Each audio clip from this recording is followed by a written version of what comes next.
As George Parker walked through the garden of his mansion, he was caught off guard by the sound of a familiar song drifting through the air. It was the same lullaby his wife, Natalie, had once sung to their son before vanishing 2 decades ago.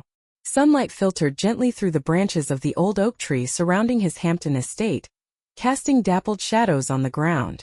The fresh morning air carried the scent of recently mowed grass, mixing with the salty breeze from the distant ocean. With deliberate steps, George made his way along the gravel path, his polished shoes crunching with each footfall. Over the years he had mastered the art of walking with purpose, while keeping his mind distanced from the world around him. Today felt no different. Or at least, that's what he thought as he passed the rose garden, a place that had once brought his wife so much joy. His gaze grew colder as he took in the sight of the vibrant reds and soft pinks of the roses, each one a cruel reminder of the love and life he had lost. Images from the past began to invade his mind, her laughter, the sparkle in her eyes when she looked at him, the sweet giggles of their son Joshua. These were memories he had spent the last 20 years trying to bury beneath piles of business contracts, late-night meetings and constant work. Yet, no amount of wealth or power could erase the ache that lingered in his chest. He paused for a moment, his hand brushing absent-mindedly over a delicate white rose. It bloomed in the exact spot where Natalie had planted it the year before she disappeared. A lump rose in his throat, and a familiar grief, cold and unyielding, tightened around his heart. Just as he stood there lost in thought, a sound cut through the stillness, a soft, wistful melody that floated on the breeze. His heart skipped a beat. For a fleeting moment, the world around him blurred, and he was transported back in time. He was in Joshua's bedroom again, watching Natalie gently tuck their son into bed. Her voice, tender and sweet, hummed the very same lullaby. The melody lingered in the air, delicate but persistent. With a sharp turn, George's eyes narrowed as he tried to locate the source of the sound. It was coming from a young man, bent over a flower bed, watering can in hand. The young man was whistling as he worked, completely unaware of the tremor he had just caused in George's world. George's throat tightened. Who was this kid and how did he know that song? Taking a deep breath to steady himself, George approached him with swift, deliberate steps, his face carefully composed. "Excuse me," he said, his voice firm but low. The young man straightened up, wiping his hands on his jeans. He had tousled dark hair, sharp green eyes and a friendly boyish smile that faltered as he noticed the serious expression on George's face. "Good morning, Mr. Parker. Can I help you with something?" George studied the boy's features, an unsettling feeling gnawing at him. There was something eerily familiar about the way his jawline curved, the way his eyes crinkled when he smiled. Clearing his throat, George forced himself to ask, "What's your name?" "Jonathan," the boy replied. "Jonathan Wells." George repeated the name to himself, mentally rolling it around. It seemed so ordinary, so harmless. Yet something about it made his gut twist. "That song you were whistling. Where did you learn it?" Jonathan looked away for a moment, his eyes distant as if the answer was hidden somewhere deep in his memories. "It's just something my mom used to sing to me when I was little." His voice softened, tinged with sadness. "I don't even know where she learned it. She disappeared when I was a kid." The words hit George like a punch to the stomach. His breath caught in his chest as he stepped closer, his voice barely above a whisper. "What happened to her?" Jonathan shrugged, looking slightly uncomfortable. "I don't remember much. I was really young when she went missing. After that, I ended up in foster care until I was adopted. Some things just get lost over time." He looked at George, curiosity flickering in his eyes. "Why do you ask?" George's mind spun. He almost said it, "Because that song was the last thing my wife sang to our son before they both disappeared." But he held the words back, fear and a glimmer of hope fighting within him. It had been so long since he had felt hope, and it was almost too much to face. "Just curious," he replied, his voice stiff. "It's an unusual song." Jonathan smiled, though confusion lingered in his gaze. "Yeah, I guess it is. I've never heard anyone else hum it before." "Thank you, Jonathan. Carry on," George said, his voice flat. He turned and walked away, his strides sharp and unyielding. His heart raced in his chest, thoughts colliding in a whirlwind of possibilities. This couldn't be a coincidence. The song, Jonathan's resemblance to someone George had once known, the unsettling parallel between their stories. It all felt too connected. By the time George reached his study, his hands were trembling. He clenched them into fists, taking a deep breath to steady himself. He needed answers, certainty. Feelings were unreliable, dangerous things. He picked up the phone and dialed the number of a trusted private investigator. When the voice on the other end picked up, George didn't hesitate. "I need you to look into someone for me. Jonathan Wells. I want to know everything. Where he's from, who his parents are, and where he's been." The investigator paused for a moment. "Any specific angle?" George's jaw tightened. "Yes. I need to know if he could be my son." The words hung in the air, raw and fragile. He ended the call, his heart pounding in his chest, a mix of dread and hope coursing through him. For the first time in 2 decades, the walls he had built around his grief began to crack. And through those cracks, the faintest light of possibility began to seep in. The morning had gradually given way to afternoon, and golden sunlight streamed through the large windows of George's study, casting long beams across the mahogany floor. The room smelled of old leather, cigar smoke, and polished wood. An environment that reflected the life of a man who had controlled everything, except his own destiny. George leaned back in his chair, fingers pressed beneath his chin, staring vacantly at the open file in front of him. He was waiting for a call he both anticipated and dreaded. The investigator had promised to dig deep into Jonathan's past, and George had insisted on urgency. His nerves were taut, every tick of the clock on the wall sounding far too loud. Closing his eyes, he exhaled slowly, trying to calm himself. "Don't get ahead of yourself," he reminded himself. "Just a song." But the nagging feeling that something monumental was about to unfold refused to let go. Suddenly, a knock at the door broke his concentration. He opened his eyes to find his butler, Martin, standing in the doorway, posture impeccable. With a thin silver tray in hand, Martin entered the room. "Mr. Parker, your coffee?" he asked, his voice polite yet measured. George nodded absently, his mind elsewhere. "Thank you, Martin." Martin paused, then cleared his throat. "The young gardener, Jonathan, I believe he's called, mentioned he wanted to speak with you before leaving for the day. Should I send him up?" George's heart skipped a beat. He fought to keep his voice steady. "Yes, send him in." As Martin left, George's gaze shifted to the window. The sprawling gardens outside seemed sharper now, as if the world itself was holding its breath, waiting. The door creaked open and Jonathan stepped inside. He hesitated, unsure, his hands still smudged with dirt and his worn jeans giving him a casual, almost vulnerable air. Yet his eyes sparkled with something George couldn't quite place. "You wanted to talk to me?" George asked, his tone neutral and controlled, betraying nothing of the storm brewing inside him. Jonathan shifted his weight nervously, scanning the room before meeting George's gaze. "Yeah, I just wanted to say thanks for giving me the chance to work here. It's really peaceful.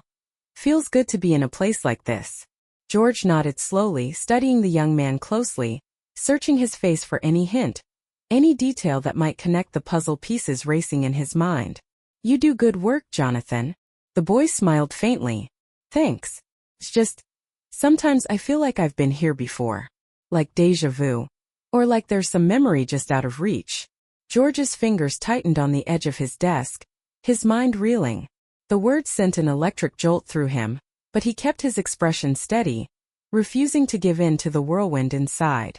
"Maybe it's the gardens," Jonathan continued, his voice quiet but introspective.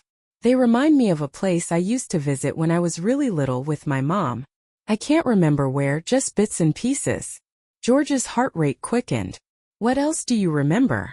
Jonathan frowned, brow furrowing as he searched his memories. "Not much. Just a woman's voice, always singing that song. And a man's voice, deep, steady. He'd read stories to me, I think. Or maybe it's just my imagination.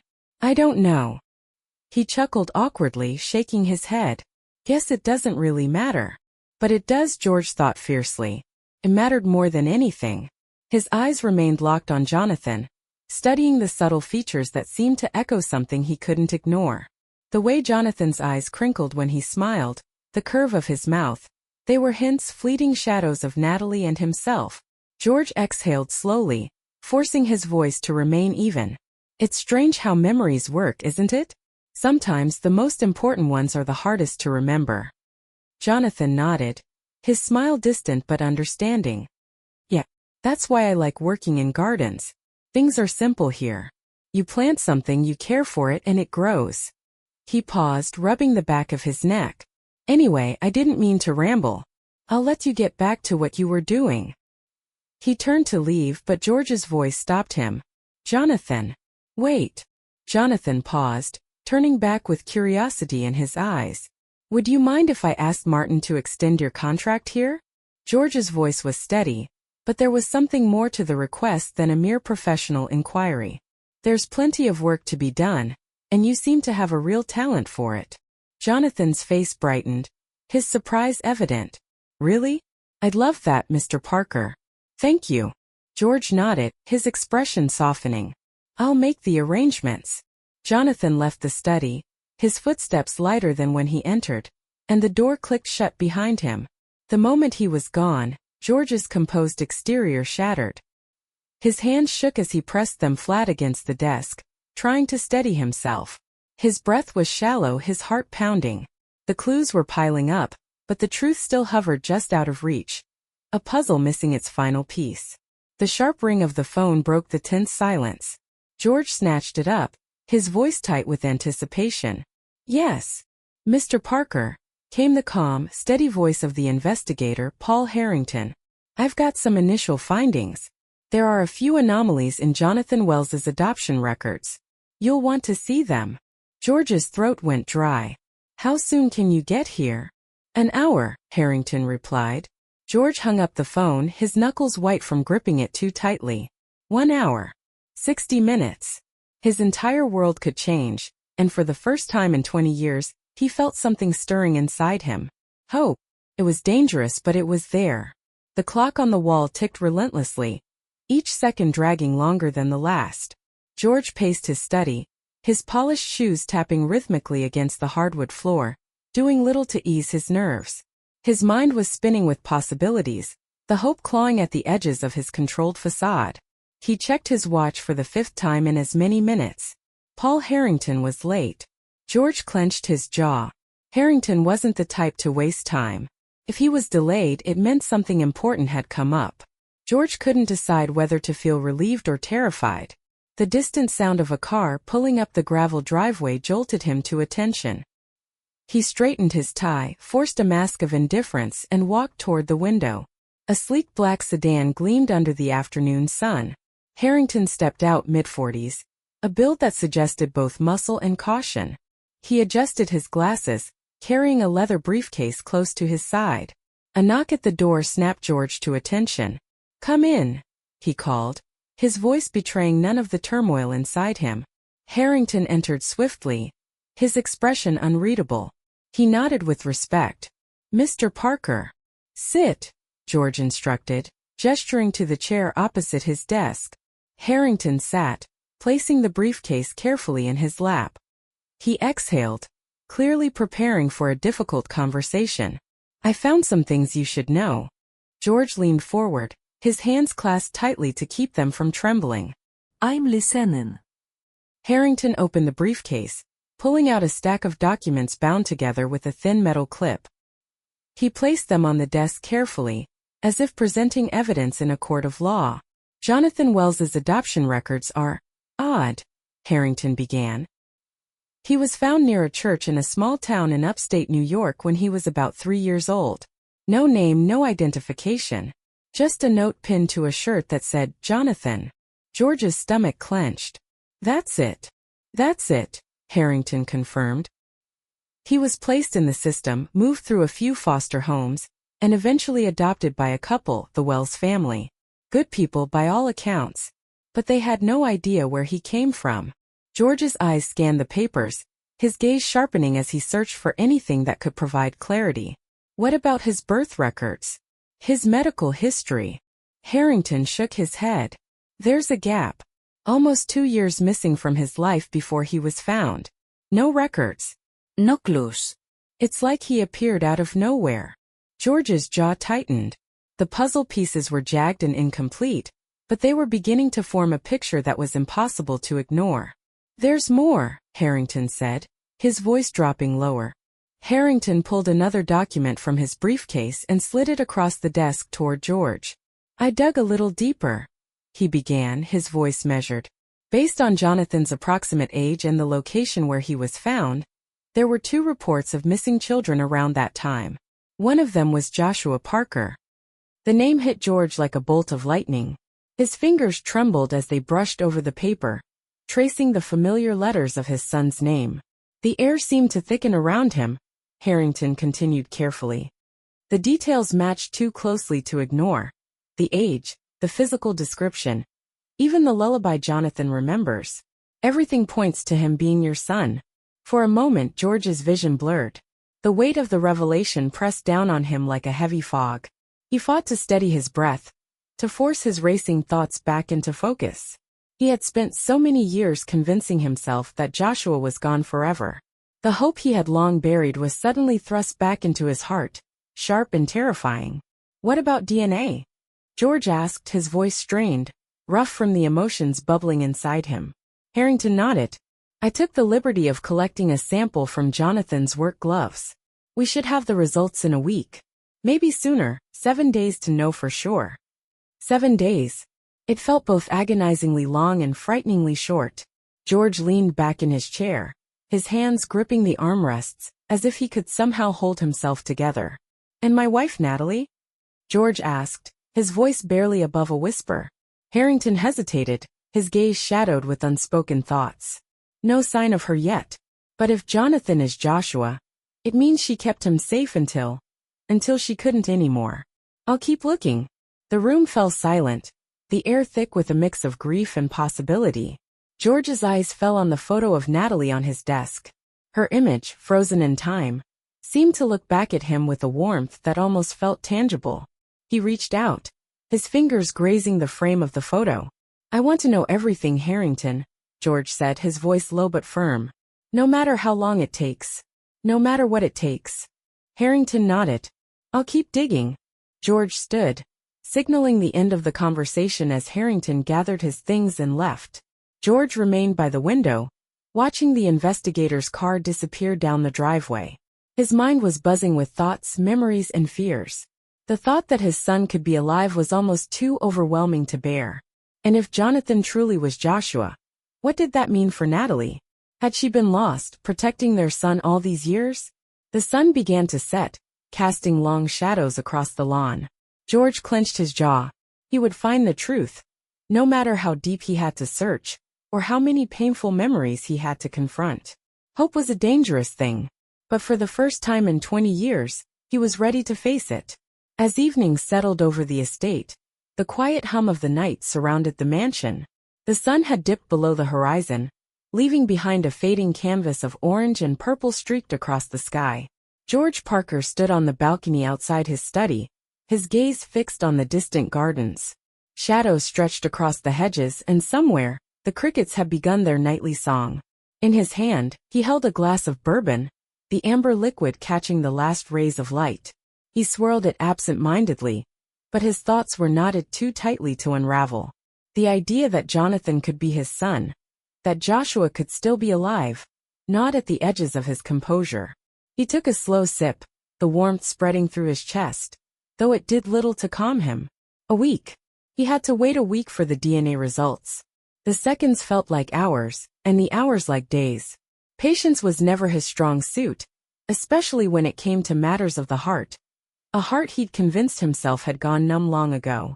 A knock on the door broke his reverie. "Come in," he called, his voice quiet, heavy with the weight of his thoughts. The door creaked open, and Jonathan stepped inside, pausing in the doorway. He had cleaned up for the evening, his dirt-streaked jeans replaced by simple slacks and a t-shirt. His hair was still tousled, but there was an air of quiet dignity about him now, as if he belonged here more than he realized. "You wanted to see me, Mr. Parker?" Jonathan asked, his voice cautious. George turned, leaning against the balcony railing. The soft glow from the study lamps cast shadows across his face, but his eyes remained sharp, searching. "Come here," he said, gesturing toward the balcony. The view is better from here. Jonathan hesitated for a moment before stepping forward, his footsteps unsure. He joined George by the railing, his eyes widening slightly as he took in the expansive gardens below, now bathed in twilight. "It's beautiful," Jonathan murmured, his gaze sweeping over the manicured hedges and winding paths. George nodded. "It was my wife's favorite place. She spent hours here, tending to the flowers, making sure everything was perfect." Jonathan's fingers brushed the railing absently. "Sounds like she loved it here." "She did," George said softly, his voice betraying a tenderness he didn't often show. He glanced at Jonathan, noticing the boy's profile in the fading light. It was the same profile he had seen in old photographs of Joshua. The resemblance was striking, and it felt like a blade pressing against his chest. "Jonathan," George said carefully, his words measured, "do you remember anything else about your mother? Anything more specific?" Jonathan frowned, his fingers tightening around the railing. "Not much. Just flashes. Her face is blurry, but I remember her voice. She had this calm way of speaking, like everything was going to be okay." He paused, his jaw tightening as if bracing against the emotions stirring inside him. "Sometimes I think I remember a house, big and white with windows that caught the sunlight. But it's like trying to remember a dream." George's grip on his glass tightened. A big white house with sunlit windows. Sounded too much like his estate. His throat constricted. "And your father? Do you remember him at all?"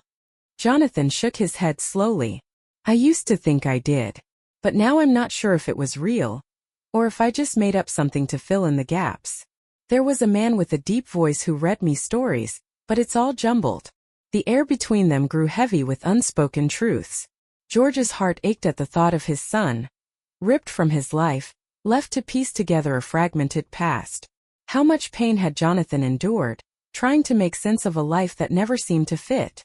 "I've always wondered," Jonathan said quietly, almost a whisper, "why she left, why she didn't come back for me." He looked away, his jaw clenched. Maybe she couldn't. Or maybe she didn't want to. George felt a sharp pang of guilt. He wanted to reach out, to tell Jonathan that none of this was his fault, that if his mother didn't return, it wasn't because she didn't want him. But the words stuck in his throat, trapped behind the walls he'd built up over the years. "Sometimes life doesn't give us answers," George said finally, his voice rough. "But that doesn't mean the people who love us stop caring." Jonathan nodded, but there was a shadow in his eyes. He drew in a shaky breath and forced a smile. "Thanks, Mr. Parker. Some things, it seems, are simply meant to remain mysteries." George clenched his jaw, his resolve hardening. "No," he thought fiercely, "some mysteries demand to be solved." His eyes followed Jonathan as he turned to leave, the young man's shoulders slightly stooped, weighed down by invisible burdens. When the door closed quietly behind him, George's calm exterior shattered. He set the glass down, his hands trembling. The pieces were there. Jonathan's memories, the song, the house. They all pointed toward a painful truth, one he wasn't ready to face, yet he had no choice. The past was clawing its way back into his life, demanding answers. Determined, he walked back into the study, his gaze cold and focused. He picked up the phone and dialed Harrington's number again. The call went straight to voicemail. "Paul? It's me. I need those results expedited. I don't care what it takes. Just get them to me and do it fast." He hung up, his heart pounding in his chest. Time had become his enemy, and he wasn't about to let it steal any more precious moments. The truth was just within reach, and this time he wouldn't let it slip through his fingers. The house around him was eerily silent, a suffocating stillness that seemed to envelop George Parker like a heavy shroud. He sat in the grand living room, the fire crackling in the hearth, but its warmth never quite touching him. The clock on the mantel ticked away the minutes, each one a mocking reminder that he was still waiting. Waiting for answers, waiting for the truth. A glass of bourbon sat untouched on the side table, its liquid shimmering in the firelight. But George couldn't bring himself to take a sip. His mind raced with thoughts of Jonathan and Joshua. The puzzle pieces were beginning to fit together, but the image they formed was still too blurry, incomplete. He ran a hand through his hair, frustration gnawing at him. He needed more, something solid. The investigators' findings were intriguing, But the holes in Jonathan's past kept haunting him. There had to be another clue, something hidden in the house. A forgotten whisper from the past that he had missed. A sudden idea struck him: Natalie's study. He hadn't stepped foot in that room in years. After she disappeared, he had locked the door, as if sealing away the room would also lock away the pain. But now those very memories might hold the answers he so desperately needed. With a steadying breath, he stood up. His footsteps echoed through the empty house as he made his way to the east wing, the hallway dimly lit by antique sconces. The door to Natalie's study stood at the end, a silent sentinel guarding the past. He hesitated for a moment, his hand hovering over the brass doorknob.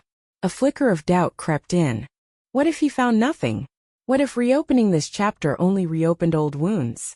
But the thought of Jonathan and Joshua pushed him forward. He needed the truth, no matter the cost. With determination, he turned the knob. The door creaked open slowly, a rush of stale air and forgotten memories flooding out. The room looked just as he remembered it. The faint scent of lavender in the air, the soft glow of the desk lamp casting shadows across neatly stacked papers, books lined up neatly on the shelves. It was as if time had stood still the moment she vanished. George stepped inside, the floorboards groaning under his weight. His eyes scanned the room, taking in the little details that were so distinctly Natalie. Her handwriting on stray notes, the small porcelain vase she had adored, the framed family photo of him, Natalie, and a smiling, gap-toothed Joshua. His throat tightened. He picked up the photo, his fingers grazing the edges, feeling the weight of everything that had gone wrong. How had it all unraveled so completely? He set the frame back on the desk and let his gaze drift around the room. Then his eyes landed on something. A leather-bound book, wedged between two larger volumes on the shelf. His heart skipped a beat. Natalie's diary. His hands trembled as he carefully pulled it free, the cool leather smooth under his fingertips. He sank into her chair, the weight of the book heavy in his palms. For a moment, he couldn't bring himself to open it. It felt too intimate, too intrusive. Like reading her private thoughts was a betrayal of the love they had shared. But he forced himself to remember why he was here. This wasn't just about him. It was about finding Joshua, about uncovering the truth of what had happened. He cracked open the diary, the spine creaking softly. Her elegant, familiar handwriting filled the pages. He skimmed through the entries, his heart aching as he read about her life. The joys, the anxieties, the little notes about Joshua's antics. Then he found it. An entry dated just days before she disappeared. I don't know if I'm just being paranoid, but something doesn't feel right. Linda's been acting strangely lately, asking all sorts of questions about George's business, about our family. I've caught her in the study several times going through our papers. When I confronted her, she laughed it off, said I was imagining things. But I can't shake the feeling she's up to something. I need to be careful. I need to protect Joshua. George's blood ran cold. He read the words again, the meaning sinking in like a heavy stone. Linda, his own sister. The woman who had stood by him at Natalie's memorial. Who had comforted him when he thought he had lost everything. Had she been the one to tear his life apart? His hands shook as he turned the page. I've decided to keep a backup of all our important documents. If something happens to me, I want George to know the truth. I'm hiding the copies in the garden shed behind the old tool cabinet. Maybe I'm overreacting, but I'd rather be safe than sorry. The diary slipped from his fingers, landing with a soft thud on the desk. His mind was racing. If Natalie had hidden something in the garden shed, it could be the missing piece. The proof he needed to confront Linda, and finally uncover the truth of what had happened to his wife and son. He shot to his feet, adrenaline coursing through his veins. The clock on the wall chimed softly, marking the late hour, but he didn't care. He grabbed a flashlight from the hallway drawer and headed outside, the night air cutting through him like ice. The garden stretched out before him, shrouded in shadows. A dark silhouette stood at the far end, a shadow against the moonlit sky. He walked quickly, the beam from his flashlight slicing through the darkness. The gravel crunched underfoot, each step bringing him closer to the truth. He reached the shed. The old wooden door groaned as he pushed it open, the scent of soil and metal filling the air. He swept the flashlight's beam across the room, until it landed on the tool cabinet. His heart raced as he moved it aside, the effort causing his muscles to strain. Behind the cabinet, he found a hidden compartment in the wall. He pried it open, and his breath caught in his throat. Inside, wrapped in a faded cloth, were documents, photographs, and a flash drive. George's hands trembled as he gathered the bundle into his arms. The answers were here. The truth was finally within his reach, and this time, he wouldn't let it slip away. His fingers gripped the bundle tightly as he stepped back into the moonlight. The cool night air pressed against his skin, doing little to calm the fire of adrenaline surging through his veins. The weight of the hidden documents felt heavier than just paper and ink. It was the weight of the truth, answers long buried, threatening to upend everything he thought he knew. He hurried back to the house, the beam of his flashlight bouncing with each determined step. Shadows flickered along the path, but George barely noticed, his mind consumed by a single thought. Linda, the woman who had stood beside him through all his grief and loss. The woman who, if Natalie's suspicions were right, had been the one orchestrating his destruction all along. When he entered the study, the fire had burned down to embers, casting a reddish glow that made the room feel foreboding. He dropped the bundle onto the desk and took a deep breath before unwrapping it. The cloth fell away to reveal a stack of papers and a small flash drive. George's eyes skimmed the first few pages: bank statements, handwritten notes, correspondence. At first glance they seemed harmless, even mundane. But as he read on, the puzzle pieces began to click into place. Transactions traced back to accounts tied to Linda, letters about property transfers, power of attorney agreements, mentions of protecting the family's interests. But now those words felt like thinly veiled threats. George's jaw clenched, his teeth grinding together. The betrayal was so sharp, it felt like a physical wound. How had he not seen it? How had she deceived him so thoroughly? He picked up the flash drive, his hand steady despite the fury rising inside him. He plugged it into his computer, the screen lighting up with a cold blue glow. The files loaded quickly, folders labeled with dates, cryptic initials, and one that made his heart stop. Joshua. His finger hovered over the trackpad, a moment of dread freezing him in place. What if this was just another dead end? What if the answers he sought would only lead to more heartache? But he shook off the hesitation. He had come too far to turn back now. He clicked on the folder. Images filled the screen, photos of a young boy, barely 3 years old, with wide eyes and a gap-toothed smile. The timestamp in the corner confirmed it. These were taken shortly after Joshua disappeared. George's chest tightened. The boy in the photos was unmistakably his son. He'd recognize Joshua's face anywhere. Another file appeared, a video. He clicked it. His breath caught in his throat. The screen flickered to life, showing a dimly lit room. A woman's strained voice, one he knew all too well, filled the silence. "Please just let us go. We haven't done anything to you." George's knees nearly gave out.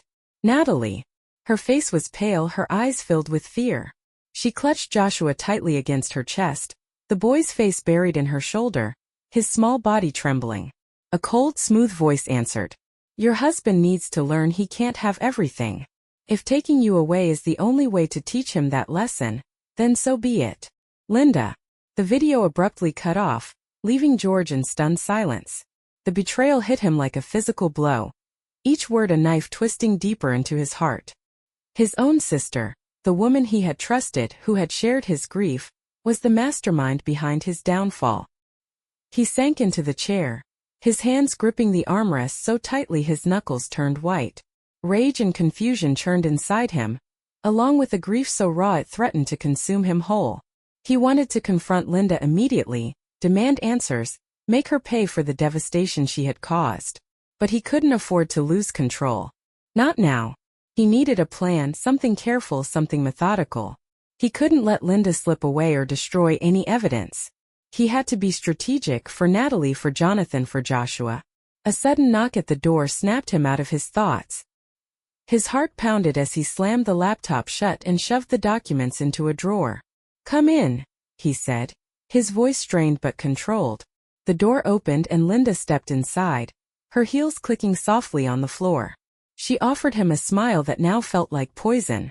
"George, you're still up," she said, feigning concern. "You look exhausted." He forced a tight smile, the muscles in his jaw aching. Couldn't sleep. She moved closer, her eyes scanning his face. You've been working too hard. You need to take care of yourself. Her tone was sweet, but George heard the subtle edge beneath her words. I appreciate your concern, he said, his voice cold. But I'm fine. She tilted her head, narrowing her eyes slightly. Are you sure? You seem troubled. He met her gaze, the anger simmering just beneath the surface. I've been thinking a lot about the past lately. About Natalie. About Joshua. For just a fraction of a second her smile faltered. It was enough. Her eyes flickered with something he hadn't seen before, fear.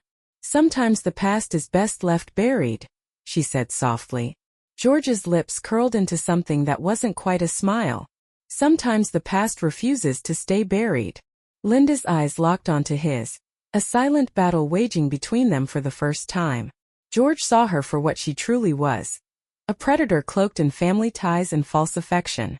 I suppose you're right, she murmured. Good night, George. She turned and walked out the door, clicking it shut behind her as she left. George's shoulders slumped, the weight of the confrontation leaving him drained. But something else had ignited within him, fire. The truth was out, and now there was no turning back. He would take Linda down piece by piece. For Natalie. For Jonathan. For the 20 years of stolen time. This war wasn't over, it was just beginning.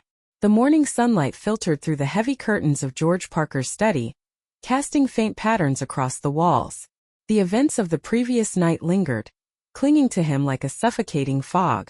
He hadn't slept. The weight of betrayal, the evidence of Linda's treachery, and the haunting images of Natalie and Joshua replayed in his mind relentlessly. He sat at his desk, a cup of coffee untouched beside him. His eyes were fixed on the drawer where the damning documents lay hidden. Every part of him screamed for action. He wanted to confront Linda now, drag her into the light of her guilt. But he knew he couldn't act rashly. Not now. A faint knock interrupted his thoughts. George straightened and composed himself. Come in. The door opened slowly, and Jonathan stepped inside. His dark hair was damp, and he wore a simple gray t-shirt and jeans. He looked younger, as if the weight he carried had briefly lifted. But there was a flicker of hesitation in his eyes. Morning, Mr. Parker, Jonathan said, his voice tentative. I didn't mean to interrupt. George forced a smile that felt brittle. You're not interrupting. Come in. Jonathan walked over to the window, hands stuffed into his pockets. He stared out at the garden, the morning light casting a soft glow on the dew-covered roses. It's peaceful here, Jonathan said quietly. I never really had a place that felt like home. George's chest tightened. He wanted to say so much.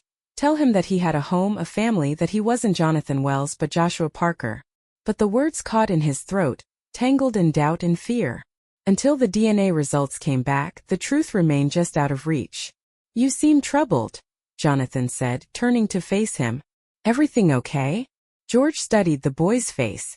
There was a kindness in his eyes, a quiet strength that reminded him so much of Natalie. It made the ache in his heart grow deeper. There's just a lot on my mind, George admitted, gesturing to the chair across from him. Sit down, Jonathan. I'd like to talk. Jonathan hesitated, then lowered himself into the chair. His eyes were curious but guarded. George leaned forward, his elbows resting on the desk. You mentioned yesterday that you don't remember much from your early childhood, George began. Jonathan nodded slowly. Yeah, just flashes. Really. Nothing that makes sense. What if, George said carefully, there was a way to find out more? To learn where you really came from? Jonathan's brow furrowed. What do you mean? George took a deep breath, choosing his words with caution. Sometimes the past holds answers we didn't even know we were searching for. I've been curious about your story. About how you ended up here. Jonathan's expression shifted slightly, suspicion creeping into his eyes. Why do you care so much, Mr. Parker? George's heart raced. He couldn't lie to the boy. Not anymore. He leaned back, his gaze steady. Because I think your story might be connected to mine. To my family. Jonathan's eyes widened. He looked away, his fingers drumming nervously on the armrest. You think I'm someone else? He asked, his voice barely above a whisper. George hesitated, then nodded. I think you might be my son, Joshua. The words hung in the air, raw and unguarded. Jonathan's face drained of color as he searched George's eyes for any sign of deception.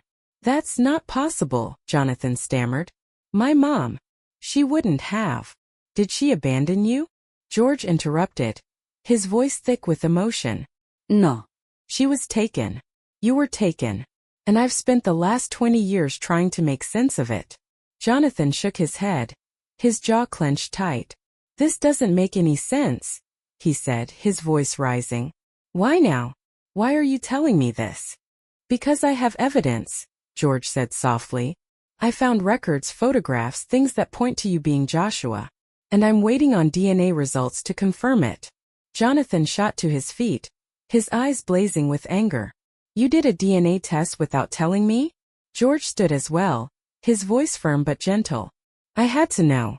I had to find the truth. Jonathan's hands clenched into fists, his knuckles white. You don't get to decide that for me, he spat.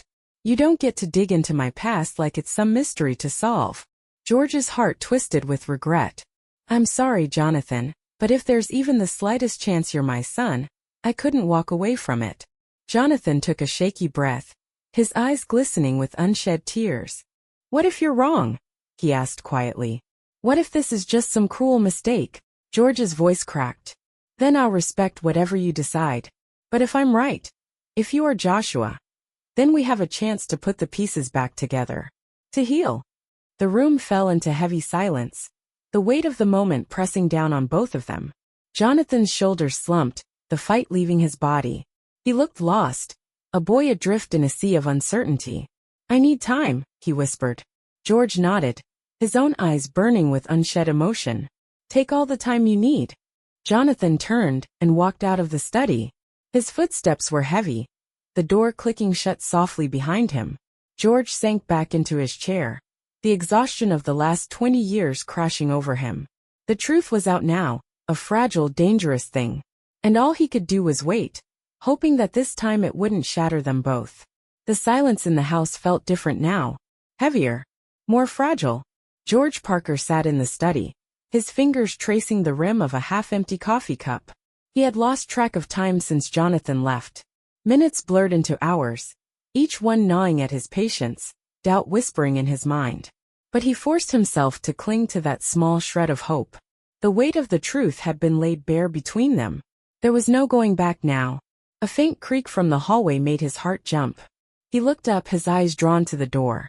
Jonathan stood there, his posture tense, his face a storm of emotions barely contained. Can I come in? Jonathan asked, his voice low. George nodded, swallowing hard. Of course. Jonathan stepped inside, closing the door quietly behind him. He took a deep breath, his eyes fixed on the floor. The silence stretched between them, thick and suffocating. Finally Jonathan spoke. I've been walking around the gardens trying to make sense of all this. He lifted his gaze to meet George's eyes. I don't know what to believe. George's chest tightened. I understand. Jonathan rubbed the back of his neck, his jaw working. You said there's evidence, photos, records. Can I see them? George's heart raced. He stood and walked over to the desk, pulling open the drawer where he'd hidden the documents. Carefully, he laid them out on the desk. The photographs of Joshua, the bank statements, the video file on the flash drive. Each piece felt like a shard of a shattered life, laid bare for Jonathan to inspect. Jonathan stepped forward, his fingers hovering above the photos. He picked up one of the images. A little boy with wide, innocent eyes and a toothy grin. His brow furrowed as he studied it. That's me, he whispered, his voice full of disbelief. I mean, it looks like me. George's throat ached. It is you. You were 3 years old when you disappeared. That's the last picture we took before. He trailed off, unable to finish. The memory too painful to speak. Jonathan set the photo down with trembling hands. What happened to her? He asked softly. To my mom. George hesitated, the weight of the answer almost too much to bear. She was taken too, he said quietly. By someone we both trusted. My sister Linda. Jonathan's eyes flashed with confusion and anger. Your sister? He asked, his voice shaking. Why would she do that? Jealousy. Resentment.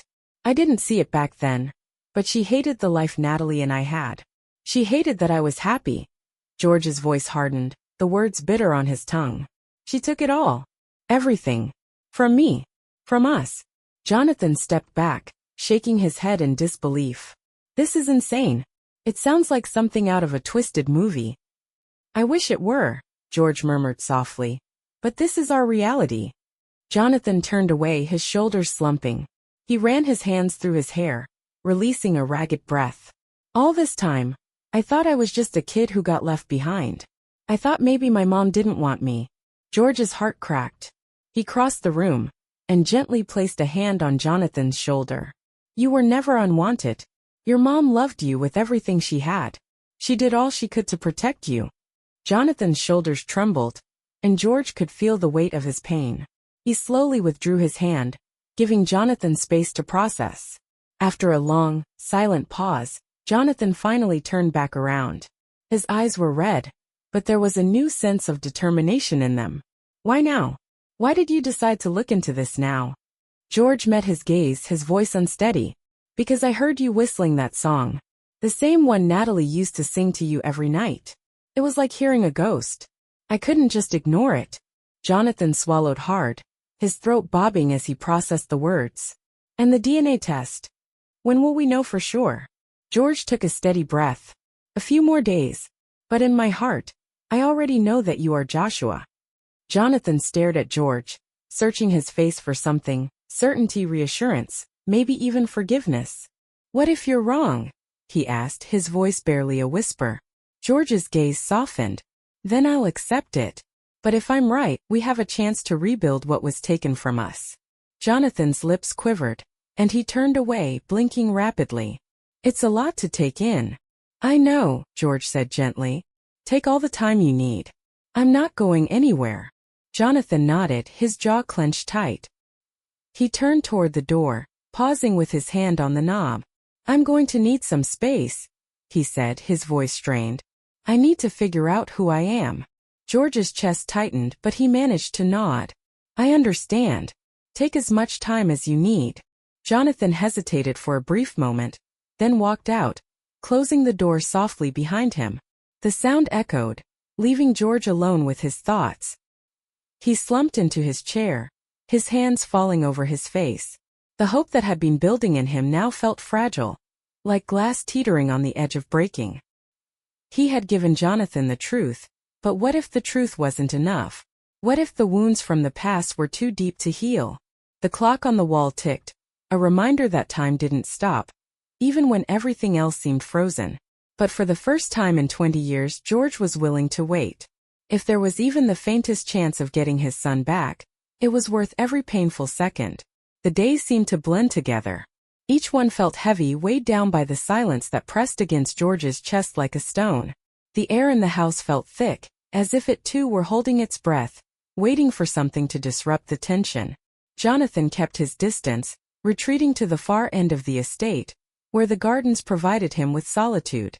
George respected his need for space, but with each passing day, his patience eroded.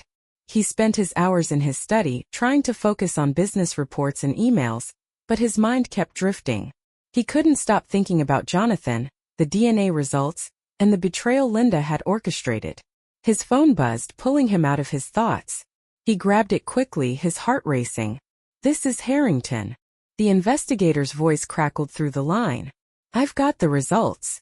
George's breath hitched. His fingers tightened around the phone, and there was a long pause. The silence seemed to stretch on forever. It's a match, Mr. Parker. Jonathan is your son. George's world shifted. Relief, joy, and sorrow collided in his chest, leaving him gasping for air. He sank back into his chair, trembling, his mind reeling. But there was one thought that burned brighter than the rest. Joshua is alive. Thank you, Harrington, George said, his voice thick. You've done more than I can ever repay. It was my pleasure, Harrington replied, his tone softening. Good luck, Mr. Parker. George ended the call and sat there, stunned into silence. The truth was finally confirmed. The boy working in the garden, The young man carrying the weight of lost memories was his son. His Joshua. A wave of urgency swept over George. He had to tell Jonathan, to bridge the gap between them before it became even wider. He stood abruptly, trying to push back the overwhelming rush of emotions. Focus. There was too much at stake now. He found Jonathan by the old oak tree, standing at the edge of the property. The air was thick with the scent of damp earth and pine. Jonathan was sitting against the weathered trunk, staring off into the distance, lost in thought. The confusion and sadness on his face was undeniable. George's heart twisted with sympathy. He walked slowly toward him, his footsteps muffled by the soft grass. "Jonathan," he called gently.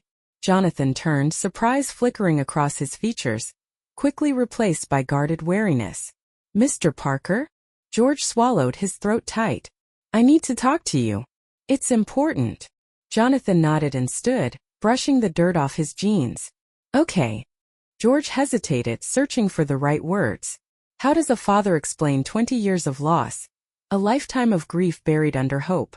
"The results came back," George said softly. "Finally," his voice trembling. "You're my son, Jonathan. You're Joshua." Jonathan's eyes widened. His mouth parted as if to say something, but no words came out. He took a step back, his face draining of color. "Are you sure?" he whispered. George nodded, his vision blurring. "Yes. The DNA test confirms it. You're my son." Jonathan's chest rose and fell with shallow breaths. He looked away, his jaw tight. "This doesn't change everything. I don't even know who I am anymore." George stepped forward cautiously. "You're Joshua Parker, my son. But you're also Jonathan. And no matter who you've been, we'll figure out who you are together." Jonathan's eyes filled with tears. "I've spent my whole life trying to figure out where I belong. And now I'm supposed to believe I'm someone else entirely." George's voice cracked. "You're not someone else. You're still you. And I'm still your father." Jonathan's face crumpled and he turned away, his hands balled into fists. "I don't know if I can do this. I don't know if I can just be your son." George's heart shattered. He took another step closer, his voice soft. "I'm not asking you to do anything you're not ready for. But I want you to know I'm here. I'm not going anywhere." Jonathan's shoulders shook, and a choked sob escaped him. He turned back to face George, tears streaming down his face. "Why did this happen to us? Why did she take everything from us?" George's own tears welled up. He closed the distance between them, and after a brief hesitation, wrapped his arms around his son. Jonathan stiffened at first, but then he collapsed into George's embrace, his body shaking with sobs. "I don't know," George whispered, his voice thick with emotion. "I don't know why she did it, but we're here now. And we'll get through this. Together." Jonathan held on tightly to him, the distance between them fading under the heavy weight of their shared sorrow, and the love that had long been lost. George embraced him just as firmly, as if holding on to that fragile thread of hope that, perhaps, they could rebuild what had once been taken from them. After what seemed like an eternity, Jonathan slowly pulled away, using the back of his hand to wipe away his tears. His voice trembled. "What happens now?" George took a deep breath, the look in his eyes hardening with resolve. "Now we find the answers, and we make sure Linda can never harm us again." Jonathan gave a subtle nod, a spark of determination lighting up his gaze. "I want to know everything. The whole truth." George's jaw clenched in response. "Then that's exactly what we'll uncover together." The wind rustled through the trees outside, as if sweeping away the last traces of doubt and fear. For the first time in 2 decades, George felt a stir of something he thought was long gone. Hope. Inside the study, the air was thick with tension, charged with a sense of purpose that had been absent for years. George Parker stood behind the desk, his hands planted firmly on the polished surface. Jonathan sat across from him, his face pale but resolute, the weight of their shared reality hanging heavy in the room, fragile yet unbreakable. "We need to go through everything," George said, his voice calm but steady. "Every single document, every clue. We have to understand exactly what Linda did and why." Jonathan nodded, his jaw set with quiet determination. "I want to know it all." George reached into the drawer and pulled out a thick bundle of papers, spreading them across the desk. The photographs, bank records, notes, each one a thread in the complex web Linda had spun. He pushed a flash drive toward Jonathan. "There's a video on here," George said, his voice strained. "It's not easy to watch, but it shows your mother and what she went through." Jonathan hesitated, his fingers hovering over the drive. His eyes darkened with uncertainty. He swallowed, fighting the lump in his throat. "I need to see it." With a quiet click, George inserted the flash drive into his laptop. The screen flickered to life, casting an eerie glow over their faces. George clicked on the video file, and the image materialized. A dimly lit room where a woman huddled protectively over a small child, Natalie. Jonathan's breath caught as he leaned in closer. The woman's face was gaunt, her eyes brimming with desperation. The little boy in her arms trembled, his face buried in her shoulder. "Please just let us go." Natalie's voice cracked, filled with terror. "We haven't done anything to you." A cold, detached voice replied from off-screen. "Your husband needs to learn that he can't have everything. Taking you away is the only way to teach him that lesson." Jonathan's fists clenched, his knuckles turning white as he gripped the edge of the desk. "That's her, isn't it? Linda?" George asked, his voice tight. Jonathan nodded without looking away from the screen. Natalie's eyes flared with a mix of fury and determination. "You won't get away with this." Linda's chilling laugh echoed through the room. "I already have."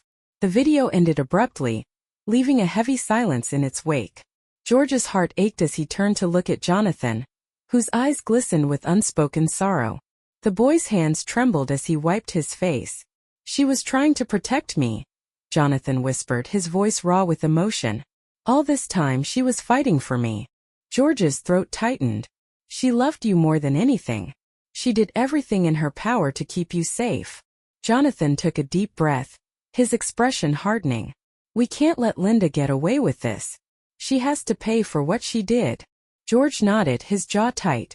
"She will. But we have to be careful. Linda's smart and dangerous when she's cornered." A sharp knock at the door shattered the moment. George's heart skipped a beat. He exchanged a quick glance with Jonathan, and their unspoken understanding passed between them. "Come in," George called out, his voice steady. The door opened to reveal Linda, dressed in a perfectly tailored navy dress, her posture flawless, her smile like a mask that hid her true intentions. But her eyes gave her away. There was a cold calculation in them, sharper than ever. "George," she said smoothly, her gaze briefly flicking to Jonathan before returning to him. "I hope I'm not interrupting anything." George forced a smile, the tension in his jaw evident. "Not at all. We were just talking." Linda's eyes narrowed slightly. "I see. Well, I wanted to check on you. You've seemed distracted lately." "I have a lot on my mind," George replied evenly. "Family matters." Linda's smile faltered just for a moment. "Family is important," she said softly. "It's good to know who you can trust." Jonathan's hands curled into fists at his sides, and George saw it. He placed a steadying hand on his shoulder. "Trust is earned," George said, his eyes never leaving Linda's. "And sometimes it's broken." For the briefest second, Linda's mask slipped, and George saw the flicker of fear in her eyes. She knew, or at least suspected, that the tide was turning against her. "I hope everything's all right," Linda said, her voice tight. "If you need anything, I'm here." "Thank you," George said, his tone carrying an unspoken message that only she would understand. "I'll keep that in mind." Linda hesitated for a moment, her gaze darting between them before she turned and walked out. Her exit forced but graceful. The door clicked shut behind her with a soft echo, like the sound of a gunshot in the otherwise quiet room. George exhaled slowly, the weight in his shoulders easing for the first time in what felt like forever. Jonathan turned to him, his eyes blazing with determination. "She knows we're onto her." George nodded, his expression grim. "Good. That means she's scared." "What do we do now?" Jonathan asked, his voice firm. George's gaze hardened. "Now we take away her power. We expose the truth, no matter the cost." Jonathan's eyes met his, their determination reflected in each other's faces. For the first time, George truly felt the strength of having his son by his side. A purpose renewed, a boundary forged. The storm was coming, but this time, they would face it together. The silence that followed Linda's departure hung in the room, thick with tension. George looked at Jonathan, searching his face for any sign of doubt. Instead, he found nothing but determination, mirroring his own. "She knows we're on to her," Jonathan said again, his voice steady now. "She's going to do something. I can feel it." George nodded. "We need to stay one step ahead. She's unpredictable when she feels cornered." He rubbed his temples, feeling the exhaustion creeping up on him. But he knew he couldn't afford to falter. "We need a plan." Jonathan paced back and forth, brow furrowed. "What kind of plan? We have the evidence, don't we? Can't we just go to the police?" George let out a slow breath. "It's not that simple. Linda's been weaving this web for years. She has connections, favors owed to her. If we go to the police now, she'll twist it in her favor. We need to make the truth so undeniable that no one can ignore it." Jonathan stopped pacing, frustration etched across his face. "So how do we do that?" George's gaze was hard, his voice cold. "We gather more evidence. We find anyone she's worked with, anyone who can testify against her. We make sure there's no way out for her." Jonathan nodded, jaw set with determination. "Then let's do it." George allowed a small smile to tug at the corner of his mouth. Jonathan's resolve was a beacon in the dark, a reminder of Natalie's spirit in him. Fiery, unyielding, unwilling to back down. "I'll make some calls," George said, reaching for his phone. "Harrington might know some people who can help. We need to move fast." As George dialed the number of the investigator, Jonathan moved toward the window, his eyes fixed on the fading light of the garden outside. The sun was setting, casting long shadows across the perfectly manicured hedges. He wrapped his arms around himself, his thoughts swirling in confusion. Everything had changed so rapidly. Just days ago, he was Jonathan Wells, a gardener trying to piece together his fragmented memories. Now he was Joshua Parker, the son of a man whose life had been torn apart by betrayal. The weight of it all pressed down on him. But beneath it, something flickered, a spark of hope. He wasn't alone anymore. George's voice snapped him back to the moment. "Harrington's on his way. He says he's got some leads on people who might have worked with Linda." Jonathan turned around, nodding. "Good." George paused, his eyes studying Jonathan's face carefully. "Are you okay?" Jonathan shrugged, a wry smile playing at his lips. "I don't even know what okay means anymore, but I'm here. I'm ready." George's chest tightened, a mix of pride and sorrow swelling within him. "We'll get through this," he said softly. "Together." A knock at the door broke the moment, and both of them tensed. George furrowed his brow. That was fast. He made his way to the door and opened it, his muscles tightening when he saw Martin, the butler, standing there, his expression troubled. "Mr. Parker," Martin said, his voice low. "There's a problem." George's heart sank. "What is it?" "It's Miss Linda," Martin replied, his gaze flicking nervously to Jonathan. "She's in the drawing room with two men I don't recognize. They're asking questions about you." Jonathan's face drained of color. "She knows we're going after her." George's jaw clenched.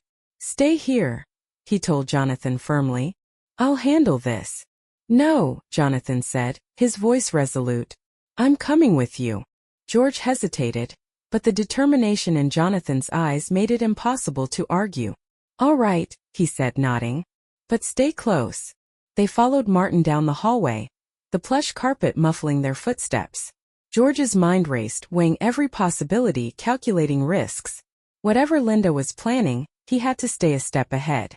As they neared the drawing room, the murmur of voices became clearer. George pushed open the door, his expression cold and controlled. Linda stood by the fireplace, her posture stiff yet elegant, her smile tight with malice. Two men in dark suits stood beside her, their arms folded, their faces unreadable. "George," Linda purred, her voice silky smooth. "I was just telling these gentlemen how concerned I am for your well-being." George's eyes narrowed. "Is that so?" "Yes," she replied, her smile widening. "I've noticed you've been acting erratically. I thought it might be best to bring in some professionals to ensure everything's in order." Jonathan took a step forward, his voice low but sharp. "You're lying." Linda's gaze flicked to Jonathan, and for a split second, her smile faltered. "And you must be the new gardener." How interesting that you're so involved in my brother's affairs. George's voice was like ice. Cut the act, Linda. We know the truth. Her eyes darkened, her mask slipping. You know nothing. George took a step closer, his gaze unwavering. I know you took Natalie and Joshua. I know you destroyed my family. And I know you're going to pay for it. Linda's face twisted with anger. Her two companions shifting beside her. Their expressions hardening. The room crackled with tension. The atmosphere thick and volatile. George, Linda spat, her voice trembling with barely contained fury. You have no idea what you're up against. I don't care, George shot back, his voice steady. This ends now. The air seemed to snap, the storm of emotion finally breaking. Linda's eyes blazed with fury, but George stood his ground, Jonathan beside him for the first time in years. For the first time George felt a sense of clarity, a purpose burning bright within him. They were ready for the storm. The silence in the drawing room was suffocating, broken only by the faint ticking of the grandfather clock in the corner. George stood tall, his eyes locked on Linda's, their unspoken challenge hanging in the air between them. Jonathan remained close, his fists clenched at his sides, his posture tense with readiness. Linda's face shifted, the feigned concern replaced by cold calculation. Her eyes narrowed, her mask of civility slipping completely. The two men flanked her, their presence menacing and controlled, their eyes scanning George and Jonathan with clinical detachment. George, Linda said, her voice smooth but laced with venom. You're making a scene. You've been under a lot of stress. Maybe you need some rest. George's jaw tightened. I don't need rest, Linda. I need justice. And I'm done playing your games. One of the men cleared his throat, his voice low and controlled. Mr. Parker, we're here to ensure everything is in order. Mrs. Parker has expressed concerns about your mental state. We're prepared to take necessary steps if you pose a danger to yourself or others. Jonathan stepped forward, his eyes blazing with fury. This is a setup. She's trying to frame him. The man's gaze flicked to Jonathan, his face impassive. And who are you exactly? Before Jonathan could respond, George spoke, his tone calm but firm. He's my son. And he's right. This is a pathetic attempt to cover up Linda's crimes. Linda's smile vanished entirely. Her eyes narrowed into slits. You've always been so dramatic, George. And now you've dragged this poor boy into your delusions. George's voice hardened, sharp as steel. The DNA results came back. Jonathan, is Joshua the son you stole from me? Linda's eyes flickered for a brief moment, her mask cracking before she quickly replaced it with disdain. You're grasping at straws. George didn't flinch. I have the documents. The photos, the video of you holding Natalie captive. Your web of lies is falling apart, Linda. It's over.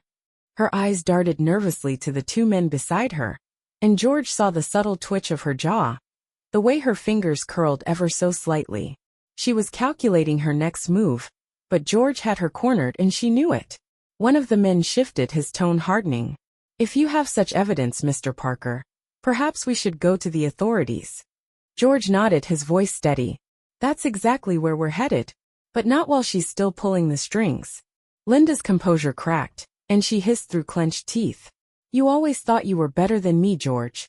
The golden boy who could do no wrong. But you were blind. You never saw what was right in front of you. George's eyes darkened, the weight of her words hitting him. What I see now is a woman consumed by hatred. You betrayed your own family. Her face contorted with rage. Family? You don't know the first thing about family. All you ever cared about was your perfect life. Your perfect wife, your perfect son. You left me behind. You owed me. Jonathan's voice cut through the air, sharp and unyielding. No one owed you anything. You destroyed lives because of your own bitterness. Linda's gaze snapped to Jonathan, her lips curling into a cruel smile. And what do you know, Joshua? You spent your life in the dirt, clueless about who you really are. You're nothing but a pawn. Jonathan took a step forward, his voice unwavering. I'm more than you'll ever be. You tried to erase me, but I'm still here. And you're going to pay for everything you've done. The tension in the room was palpable, the air vibrating with unspoken fury. George placed a firm hand on Jonathan's shoulder, grounding them both. Taking a deep breath, he spoke in a low, controlled voice. Linda, you have one chance. Turn yourself in. Confess. Maybe, just maybe, there's a shred of redemption left for you. Linda let out a harsh, bitter laugh. Redemption? You haven't changed a bit, have you, George? Always trying to fix everything. She turned to the two men standing beside her, a cruel glint in her eyes. We're done here. But neither of the men moved. The one on the left pulled out his phone, never breaking his gaze from Linda. We've heard enough, he said, his voice cold. We're not involved in your game. If Mr. Parker's telling the truth, it's the police you'll be dealing with, not us. Linda's complexion drained of color. What do you think you're doing? I hired you. Her voice cracked with a mix of disbelief and panic. The man's expression remained stone cold. We don't break the law. Not for anyone. Without another word, the two men turned on their heels and walked out, leaving Linda standing in stunned silence. The room seemed to freeze. The weight of her defeat settled like a thick fog in the air. George could feel Jonathan's tense posture start to soften under his hand. Linda's eyes shot around the room in desperation.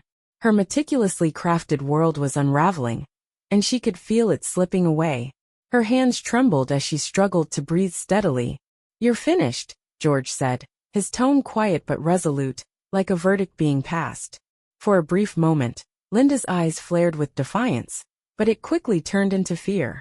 This isn't over, she hissed. Jonathan didn't hesitate, his voice firm. It is. You've lost.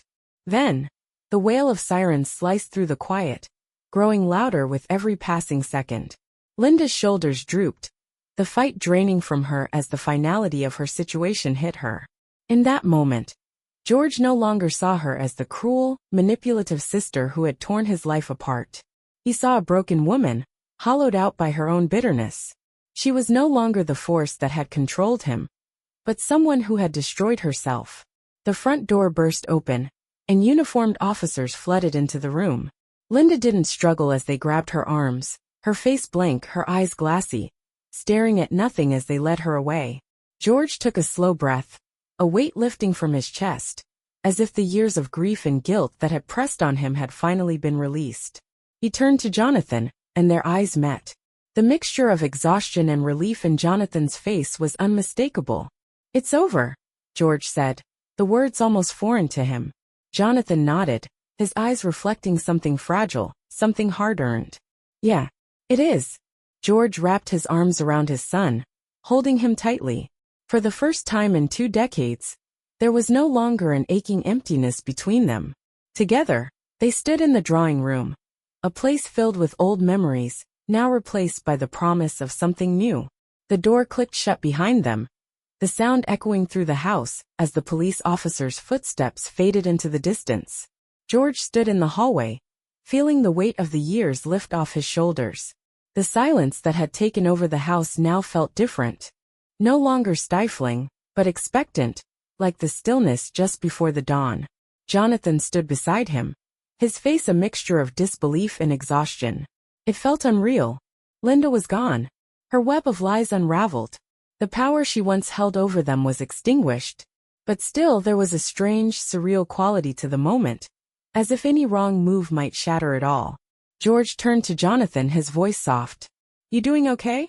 Jonathan let out a slow breath, running his hand through his disheveled hair. I don't know. It's like, I should feel something more, right? Anger, relief, anything. But I just feel empty, like it hasn't really sunk in yet. George's chest tightened as he reached out, placing a firm hand on Jonathan's shoulder. You've carried this weight for so long. It's okay to feel numb right now. Jonathan nodded, but his gaze seemed distant. So what now? George's expression softened. Now we try to heal. We take it one step at a time. The words felt hollow somehow, as if they weren't enough to encompass the complexity of everything they had been through. How did you rebuild a life after 2 decades of loss, confusion, and betrayal? He didn't have all the answers, but for the first time in his life, he truly believed that they could figure it out together. Come with me, George said quietly, his voice calm but firm. Jonathan raised an eyebrow, curiosity flickering in his eyes, but he followed as George led him down the hallway, past photographs frozen in time, memories of a past that felt like someone else's life. They stopped in front of a door that George hadn't opened in 20 years. His hand lingered on the doorknob for a long moment, hesitation clouding his mind. The memories behind that door clawed at his heart. Slowly, he turned the knob and pushed the door open. The room was still exactly as it had been. Joshua's old bedroom. Sunlight filtered through the curtains, casting dust motes in the air. The walls, painted a soft blue, were adorned with decals of airplanes and stars. A small bed, its quilt faded and worn, sat in the corner. The shelves were filled with toys long abandoned, collecting dust in the stillness. The air was thick with memories, as though the room itself held on to the laughter of a child long gone. Jonathan stepped inside, his eyes wide as he took in every detail. It was as if he were seeing a piece of his own past for the first time. He moved toward the shelves, his fingers grazing the surface of a worn teddy bear, a set of wooden blocks, a small toy airplane. "This was mine," Jonathan whispered, his voice trembling, barely above a breath. George nodded, his throat tightening. "We left it just as it was. I couldn't change it. Not after everything." Jonathan picked up the teddy bear, its fur matted and faded from neglect. He held it in his hands, turning it over slowly, as a small smile tugged at his lips. "I think I remember this." George's heart leapt in his chest. "You do?" Jonathan nodded slowly, his eyes glistening. "Not clearly, but I remember the feeling. It was safe. Warm." George swallowed hard, the overwhelming weight of it all threatening to choke him.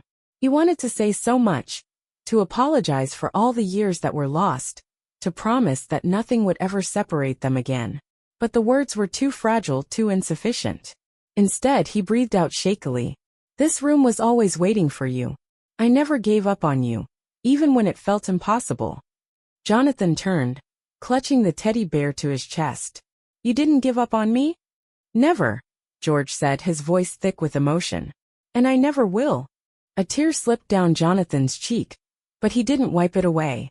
He walked slowly to the bed and sat down, the springs creaking under his weight. George hesitated, then sat beside him. They sat in silence, the weight of the years hanging between them.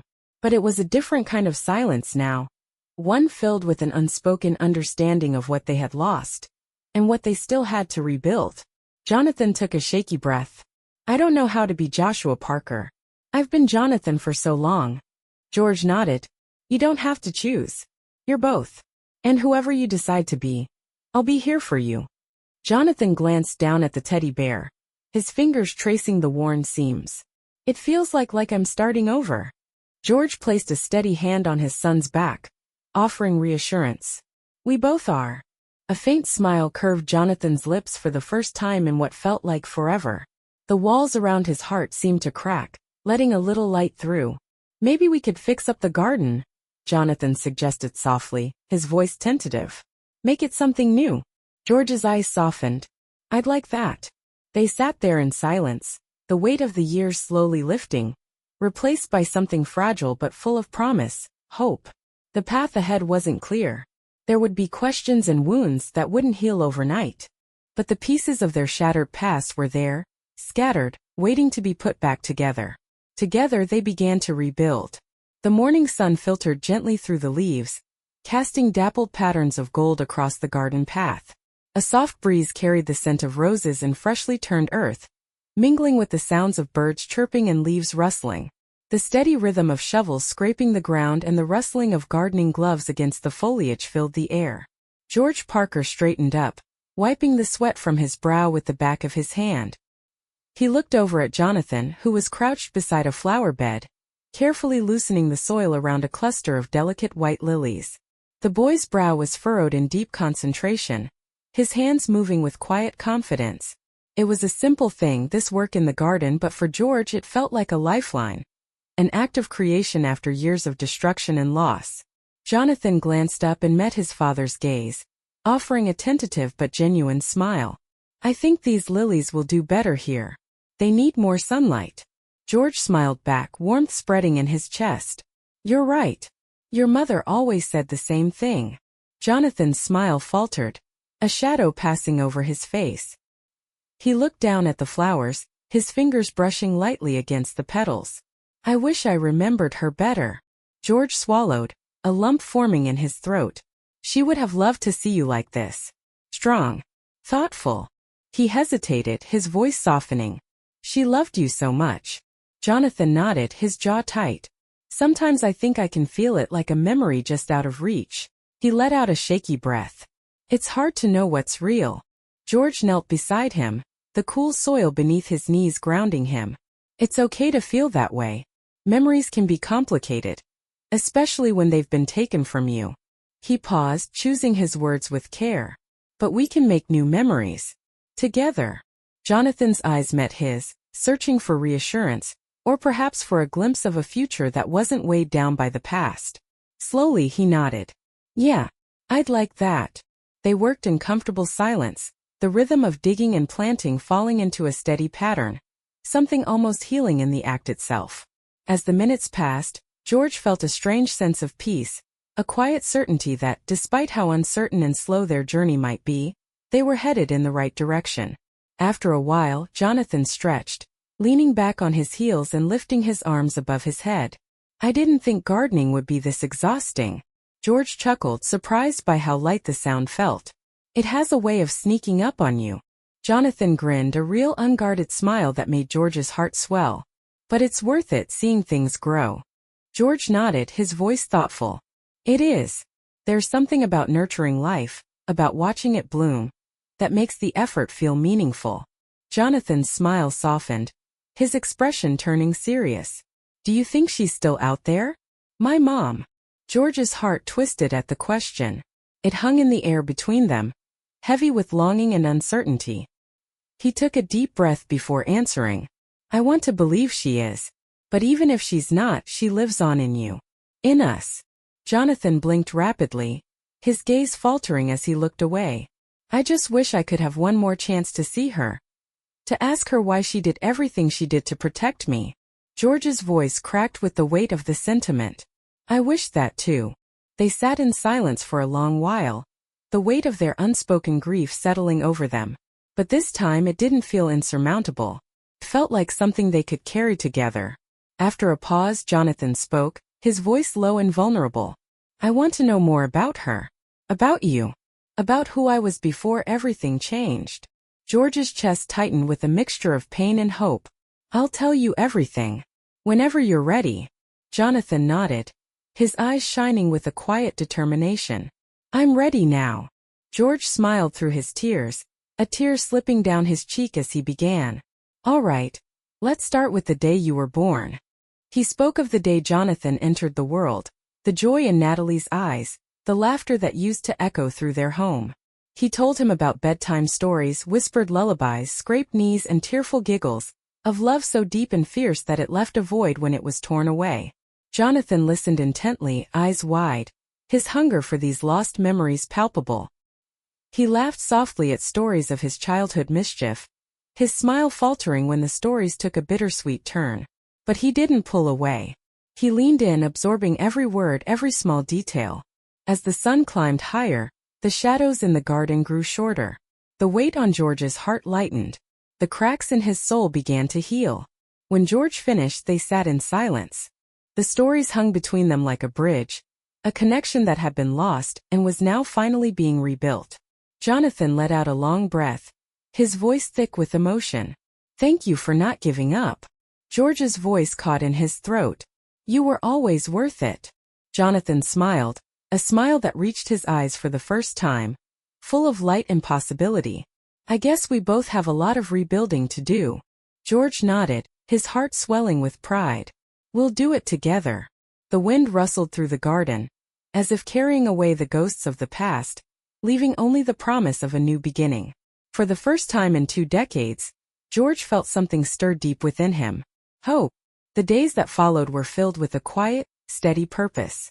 The house, once heavy with shadows and memories, began to breathe again. Windows were opened wide, letting in fresh air and sunlight. The creaking floors that had once echoed with loneliness now carried the soft sounds of life being rediscovered. George Parker found himself waking each morning with a renewed sense of possibility. It wasn't perfect. 2 decades of grief couldn't be undone in just a few days. But it was a start. And that in itself was more than he had dared to hope for. One morning he stood in the kitchen, a place he had rarely occupied before. The smell of coffee filled the air, mixing with the faint scent of toast. He set 2 plates on the table, arranging the food with a care he hadn't felt in years. The simple act felt strangely profound. Jonathan walked in, his hair still damp from his shower, wearing jeans and a plain shirt. He paused in the doorway, eyes taking in the scene before him.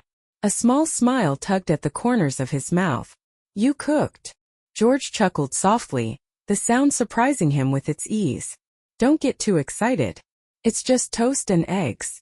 Jonathan slid into a chair, the smile still lingering. "It's more than I'm used to." George's heart ached at the thought, but he masked it with a smile. "Well, we all have to start somewhere." They ate in companionable silence, the clink of cutlery filling the space between them. George glanced over at Jonathan, marveling at how quickly the boy was becoming a part of his everyday life. There were still silences between them, moments of unspoken thoughts, but they were becoming smaller. After finishing his last bite, Jonathan leaned back in his chair, eyes thoughtful. "You said you'd tell me more about Mom. About what she was like." George nodded, his chest tightening. "She was incredible. Kind, strong, and stubborn when she needed to be." He smiled wistfully. "She was the best person I knew. She had a way of making everything feel right, no matter how dark the world seemed." Jonathan's eyes softened as he looked down, his voice barely a whisper. "I wish I remembered her better." "You will," George assured him, his voice steady. "We'll talk about her as much as you want. We can go through her things together. She left pieces of herself everywhere, in her journals, in her photos, and in the garden. It's all still here." Jonathan nodded, his voice soft. "I'd like that." George took a sip of his coffee, his mind drifting to the future. "I've been thinking about what comes next for both of us." Jonathan's brow furrowed in curiosity. "What do you mean?" George set his mug down, his gaze unwavering. "I want to give you choices, Jonathan.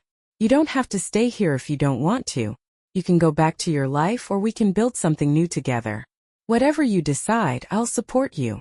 Jonathan looked down at his hands, his fingers tracing the rim of his plate. He sat in silence for a long time before speaking, his voice quiet and uncertain. "I don't know who I am yet. I've spent so long not knowing where I fit."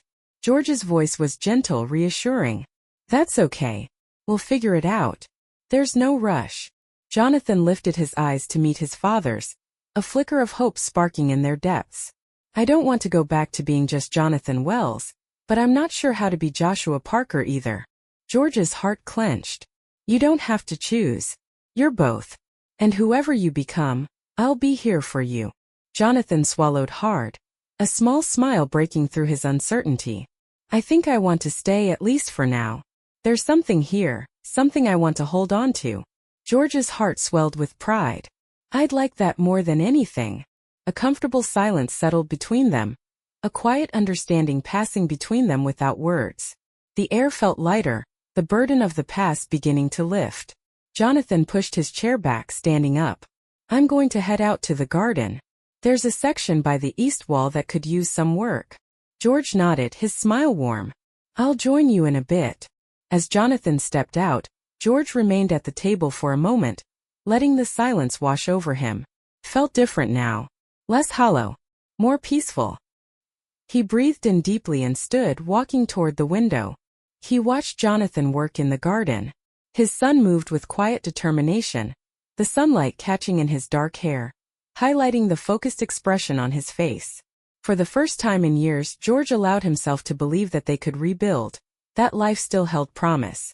The sound of a car pulling into the driveway interrupted his thoughts. George's brow furrowed, and he walked to the door.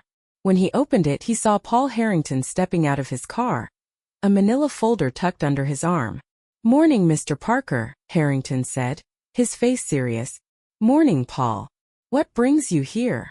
Harrington handed him the folder. "More information on Linda. We found evidence that she's been siphoning funds from your company for years." George's stomach churned at the news, but Harrington's expression softened before he spoke again. "And there's something else. A lead on Natalie." George's breath caught in his chest. "Natalie?"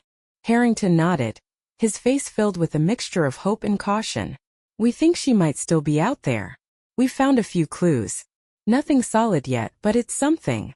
George's hands trembled as he took the folder. Hope and fear battled inside him, the possibility almost too overwhelming to grasp. He swallowed hard, struggling to keep his voice steady. "Thank you, Paul." Harrington nodded, his eyes compassionate. "I'll keep you updated."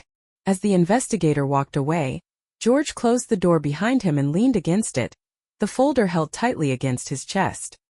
His mind raced with questions, but one thought rose above all others. If Natalie was still out there, they would find her. He took a deep breath, his resolve hardening. The path ahead was uncertain, but he wasn't alone anymore. With Jonathan by his side, they would face whatever came next. Together. The morning air was crisp, carrying the scent of freshly turned soil and blooming flowers. The sun crested over the horizon, casting a warm golden light across the Parker estate. For the first time in decades, George Parker felt that the sunrise brought promise instead of regret. He stood at the edge of the garden, watching Jonathan kneel by a row of young saplings. His son handled each plant with careful precision, his fingers gently patting the soil down. There was a quiet grace in his movements, a reflection of the strength and resilience he had carried through all the years of uncertainty. George inhaled deeply, letting the moment fill him. The weight of the past hadn't vanished, but it felt lighter now, like a burden he could finally carry. Jonathan straightened up, wiping his hands on his jeans, and turned to meet his father's gaze, a soft smile playing on his lips.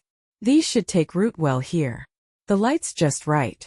George nodded, his voice warm. "You have an eye for it. Just like your mother." Jonathan's smile faltered slightly, but the sadness in his eyes was no longer overwhelming. He stepped closer, brushing his hands together. "Do you really think we'll find her?" George's chest tightened, the delicate hope he had been carrying growing stronger. The folder Harrington had delivered still sat on his desk, its contents hinting at the possibility that Natalie was still alive. They hadn't found her yet, but for the first time there was a path to follow. "I do," George said firmly. "And if she's out there, we'll bring her home." Jonathan nodded, his eyes clear and determined. "I want to be part of that. I want to help." George placed a hand on his shoulder, pride swelling in his chest. "We'll do it together." A comfortable silence fell between them, the warmth of the morning sun soaking into their bones. The past wasn't forgotten, but it no longer loomed over them like a storm. They had survived it, and now they were moving forward. Jonathan glanced around the garden, his eyes thoughtful. "This place feels different now. Like it's waking up." George smiled. "I think we're all waking up." They turned toward the house, its windows glinting in the sunlight. Once a monument to grief, it now stood taller, brighter. It was still a place filled with memories, but those memories no longer felt like chains. They felt like stepping stones. As they walked back toward the house, a figure appeared at the end of the driveway. George's heart skipped a beat when he recognized Paul Harrington's steady stride.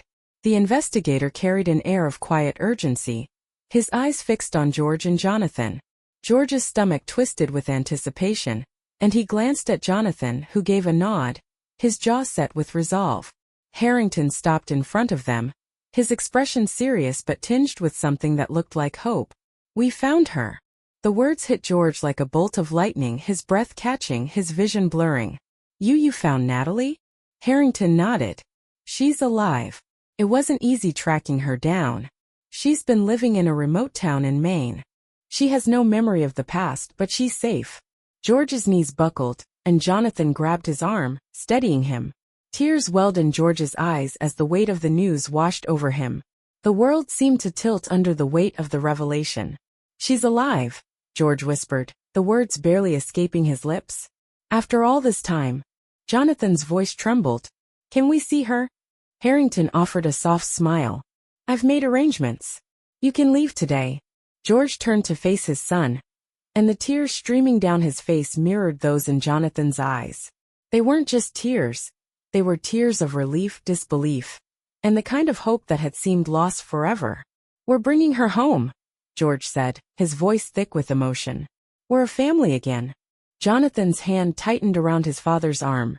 "Let's go." The drive to Maine felt like a blur. The miles passed by, each one carrying them closer to a reunion, that seemed more like a dream than reality. They barely spoke, both of them lost in their thoughts, in the uncertainty of what was to come.